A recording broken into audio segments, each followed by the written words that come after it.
So I just wanted to really to give some direction in relation to inquiry-based learning. I know that for some people, it's hard to know where to start. And certainly children, if they're I mean, actually, Kevin gives some great advice. A driving question really helps. But I thought it would be worthwhile sharing just to give further idea about how to bring together an inquiry. There's this wonderful website called the Fossil Group, and they've been around for a long time. They've got lots of resources to help you move through the different stages of inquiry. I'm not going to start dissecting this website, but I just wanted to share it really and to let you know that it existed.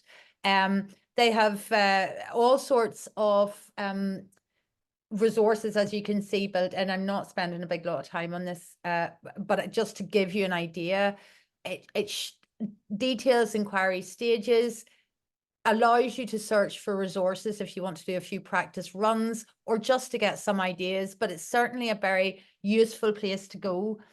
Another thing I'd like to say about inquiry, or certainly as far as guiding is concerned, I am aware that not every school in Ireland has a library or a librarian, but for those that do, or that have got good relations with a local library, a librarian is just worth their weight in gold whenever it comes to working with inquiry-based learning in a school. So I would very much encourage teachers to even to talk to their local library to see if there's any supports they can get from there.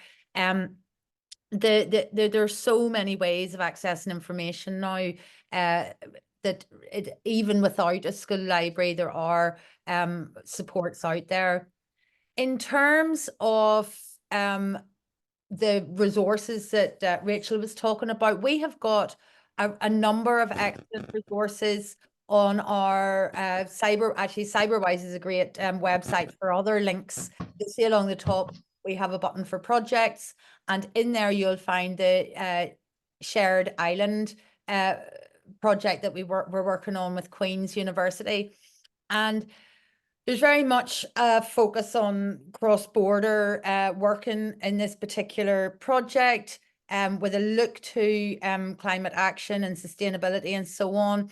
And we have a number of very good resources and Padlets and so on that you can access.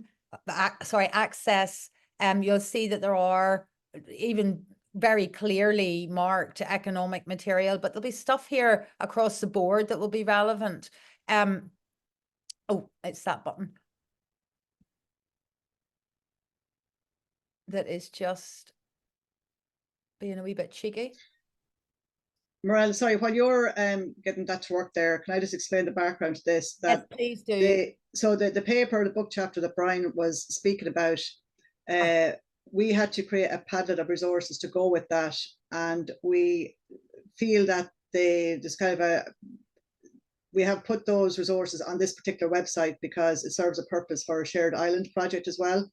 So it's kind of looking at the intersection between cybersecurity and climate action. So when Marelle is looking at this Shared Island resource, this is actually nearly a replica of the Padlet that we're using within that book chapter that Brian was speaking about, because there's a lot of resources in there that gets teachers and students to kind of challenge their own knowledge about climate change and their own bias around climate change. And then so there's lots of links between kind of what's happening in this book chapter on economics and climate change and the resources that we have here. So that's kind of how these resources emerged. So I'll just hand it back over to you there, Marelle. So we have two Padlets really that are worth looking at aside from the YEOTY resources that we have.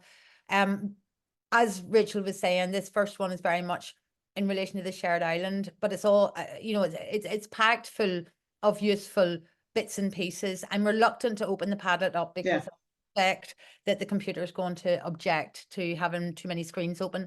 There's another Padlet that I'd be keen to draw your attention to, which is really focusing on data centers. There's a great deal of scope for investigating data centers from an economic perspective. and very much in relation to sustainability and so on. Data centers are like magic black boxes. I've become obsessed with them, as most people who know me know. But on that Padlet, we have absolutely tons of stuff, and it's been updated regularly. So it's worth taking a little look. There's links across different subjects there as well with starter questions, but we really do have a fair few. There's the economic effects. There's a wonderful essay on digital capitalism is a mine, not a cloud, which is worth a look. But we've got various bits and pieces on there if people find that sort of area interesting. These resources you could spend a good deal of time looking through because they really are very rich, and they cover a range, not just content, but also approaches. So I would very strongly recommend that you take a look there. But when it comes to inquiry-based learning, it really is letting the students follow what's curious for them and helping them craft a question that is approachable at the very least, that they can make some progress with it.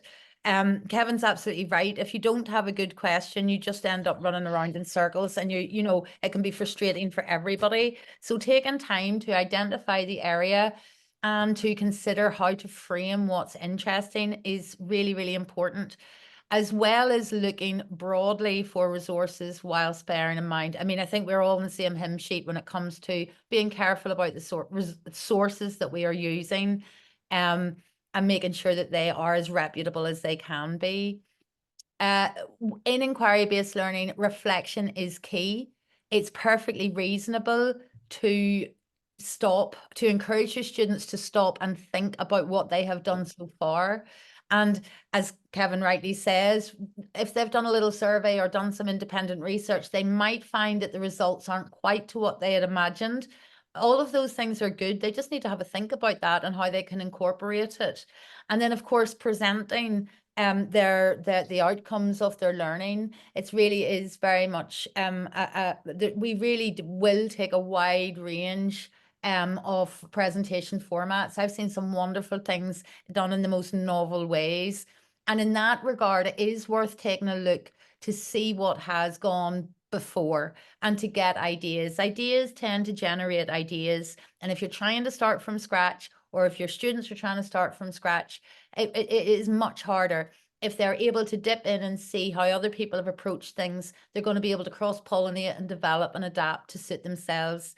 So really, inquiry really is about digging and pursuing what interests you. And so that's exactly what should be encouraged. And I would wholeheartedly encourage you to take time to think about how you can manage that with your students.